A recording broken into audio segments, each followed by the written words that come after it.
कक्षा 12 के सभी विद्यार्थियों, आपका ये अंतिम वीडियो है क्योंकि मैंने आपको सेट ए बी सी पहले डाल दिया है। बेहतरीन से आईएमपी पेपरों की श्रृंखला बता रहा हूँ। ओनली 4 वीडियो के अलावा कोई देखने की जरूरत नहीं है, ठीक है। यदि भरोसा लगता है कि हाँ हो सकता है, एक बार देख लो, आप तो अजमा के देख लो, कोई दिक्कत नहीं है ना। तो यहाँ से देख सकते हैं, आवेशित खोखले गोले के अंदर विद्युत क्षेत्र का जो मान होता है वो 0 होता है। ताप बढ़ाने पर प्रतिरोध घटता है। एक समान चुंबकीय क्षेत्र में गतिमान आवेश पर लगने वाला बल क्यू बी आ जाएगा।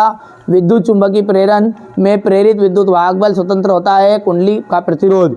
यहाँ से आपका दा आ जाएगा, यहाँ से केवल एसी को आ जाएगा। ये आपका देखिए choose of the correct option है। बट चलिए, ये आपका क्वेश्चन नंबर 5 और 6 है। अब है आपके रिक्त स्थान, और रिक्त स्थान देखिए ध्यान से, किसी अर्धचालक का जो ताप है वो बढ़ाने पर उस चालक की चालकता बढ़ जाती है, घटाने पर घट जाती है। ज्यामितीय छाया में प्रकाश के अतिक्रमण की जो घटना है उसको क्या कहते हैं? विवर्तन कहते हैं। ध्यान से समझिए आप तो, विवर्तन। प्रत्यावर्ती धारा मापने के उपकरण धारा के प्रभाव पर आधारित होते, उसमी, ठीक है। दर्पण के ध्रुव से प्रथम मुख्य फोकस तक की दूरी क्या कहलाती है? उसमीय विवर्तन कहलाती है। हो गया, फोकस दूरी कहलाती है। दर्पण के ध्रुव से मुख्य फोकस तक की दूरी फोकस दूरी कहलाएगी।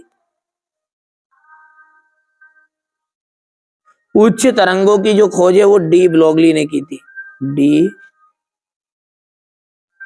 D Broglie.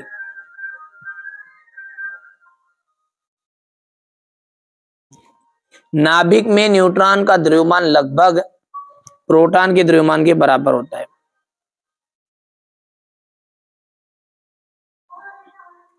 ये आपका क्वेश्चन नंबर 2 है। रिक्त स्थान फिलिंग द ब्लैंक्स है, ठीक है। अब सही जोड़ी दर चुंबक के कारण निरक्षीय स्थिति में चुंबकीय क्षेत्र की जो तीव्रता है, ठीक है, वो आ जाएगी आपकी B equal mu naught upon 4 pi into M upon R cube. Kirchhoff का द्वितीय नियम, किरचॉफ का जो द्वितीय नियम है ऊर्जा संरक्षण के नियम के बराबर होगा। धारावाही वृत्तीय लूप के केंद्र पर चुंबकीय क्षेत्र की तीव्रता, तो ये आपका तीसरा हो जाएगा। प्रेरण प्रतिघात ओमेगा एल आ जाएगा। ये उत्तल दर्पण, उत्तल दर्पण पर आपका आभासी प्रतिबिंब और छोटा प्रतिबिंब बनता है क्या? ठीक है, तो उत्तल पर राइट बात है ये। और अंतिम जो है आपका अवतल दर्पण, इस पर, ठीक है, ध्यान दीजिएगा। उत्तल जो दर्पण है ना उस पर आभासी बनता है और अवतल पर आभासी नहीं वास्तविक बनता है। यहाँ पर इसने मिस्टेक कर दी है, वास्तविक। हाँ ठीक है, वो एक दर्पण में बनता है ना तो वो आभासी और बड़ा बनता है, इसलिए यहाँ पर ऑप्शन दे दिया, राइट है वो तो। चलिए आगे बढ़ते हैं।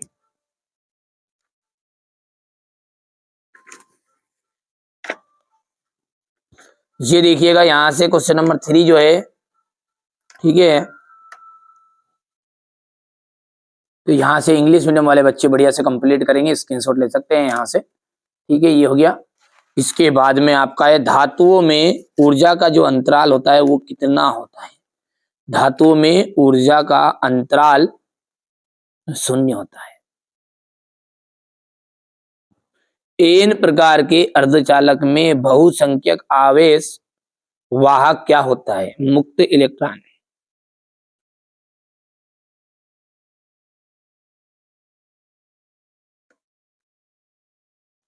प्रकाश विद्युत प्रभाव की व्याख्या सर्वप्रथम किसने की थी? आइंस्टीन ने, ठीक है। और व्यतिकरण के किस प्रकार के प्रकाश स्रोत की आवश्यक होते हैं? कला संबद्ध स्रोत।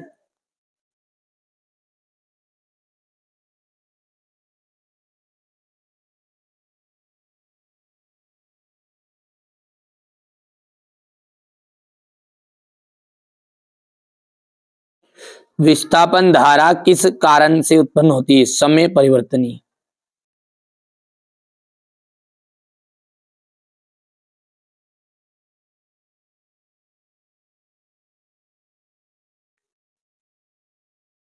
चलिए हो गया इतना।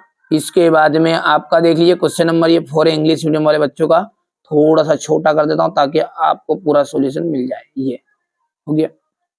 यहां से देखिए, पी प्रकार के अर्धचालक प्राप्त करने के लिए शुद्ध अर्धचालक में त्रिसंयोजित अशुद्धियां मिलाई जाती है। बिल्कुल राइट बात है। उत्सर्जित प्रकाश इलेक्ट्रॉनों की संख्या आपतित प्रकाश की तीव्रता पर निर्भर करती है क्या?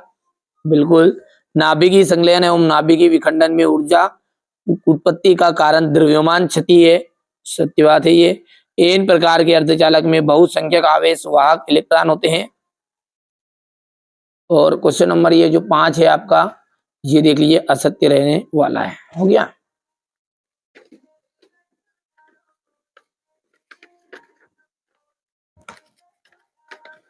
ठीक है, यहां से देखिएगा क्वेश्चन नंबर 5 जो है ये हो गया है ना।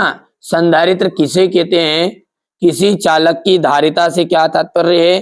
चालक की धारिता को प्रभावित करने वाले कारक बताने हैं। ओमी और अनोमी प्रतिरोध को समझाइए। विद्युत धारा की परिभाषा लिखिए, इसका मात्रक लिखिए। यहाँ सदिश और अदिश राशि है। अनुचुंबकीय प्रतिचुंबकीय लौह चुंबकीय पदार्थों के चुंबकीय गुणों की तुलना कीजिए। लॉरेंज बल क्या है? ठीक है, इसके लिए व्यंजक प्राप्त कीजिए। किस अवस्था में यहाँ न्यूनतम और किस अवस्था में ये अधिकतम होता है। ठीक है, इसके बाद में आगे बढ़ते हैं। और अगला जो है आपका बढ़िया से, मैंने कहा ना, जिस बच्चे को वास्तव में 90 से 95% बनानी है ना, तो ये 4 पेपर कर लीजिएगा भाई। सी, ठीक है, ये ए और बी, ठीक है, और ये डी आपका चल ही रहा है। ये 4 पेपर है, चारों पेपर को कंप्लीट कर लो। फुल सॉल्यूशन मैं आपको प्रोवाइड करूंगा। ये बहुत जल्दी इनका सॉल्यूशन मिल जाएगा आपको, है ना। ट्रांसफार्मर किन किन कारणों से ऊर्जा का क्षय होता है? प्रकाश के अपवर्तन से आप क्या समझते हैं? इसके नियम लिखना है। रेखिक आवर्धन किसे कहते हैं? उत्तल लेंस के लिए दर्शाइए। आई अपॉन ओ इक्वल या वी बटा यू, जहां संकेतों के सामान्य अर्थ है। द्रव्य तरंगों की विशेषताएं लिखनी है। तापायनिक उत्सर्जन से आप क्या समझते हैं? बोर के प्रथम कक्षा में इलेक्ट्रॉन का कोणीय संवेग कितना होता है? परमाणु के नाभिक मॉडल की खोज किसने की थी? चित्र बनाइए। ठीक है, यहां से देखिए श्रेणी क्रम में जुड़े 3 संधारित्रों की तुल्य धारिता के लिए व्यंजक बताइएगा। यहां से देखिए क्वेश्चन नंबर ये आपका 13 का अथवा है। ये विद्युत वाहक बल और विभवांतर में कोई 3 अंतर। ये क्वेश्चन नंबर 15 है आपका। प्रकाश की व्यतिकरण क्या है? इसके लिए आवश्यक शर्त बताना है।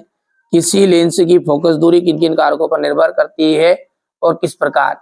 लेंस को के लिए निम्न परिभाषित कीजिएगा। और परावर्तन किसे कहते हैं? इसके नियम लिखना है। स्वापरेखत्व किसे कहते हैं? स्वापरेखन गुणांक के लिए मात्रक। किसी धारावाहिक कुंडली में संचित ऊर्जा के लिए व्यंजक आपको ज्ञात करना है ना। ये देखिए जनित्र किसे कहते हैं? प्रत्यावर्ती धारा जनित्र का रेखाचित्र बनाकर कार्यविधि का वर्णन करना है। एक समय समतल उत्तल लेंस की वक्रता त्रिज्या 20 सेंटीमीटर, कांच का अपवर्तनांक 1.5 है, तो फोकस दूरी की गणना करिए। पार्थिव दूरदर्शी का वर्णन निम्नलिखित बिंदुओं के आधार पर आपको करना है। ठीक है, यहां से देख लीजिएगा चालक, विद्युत रोधी तथा अर्धचालक,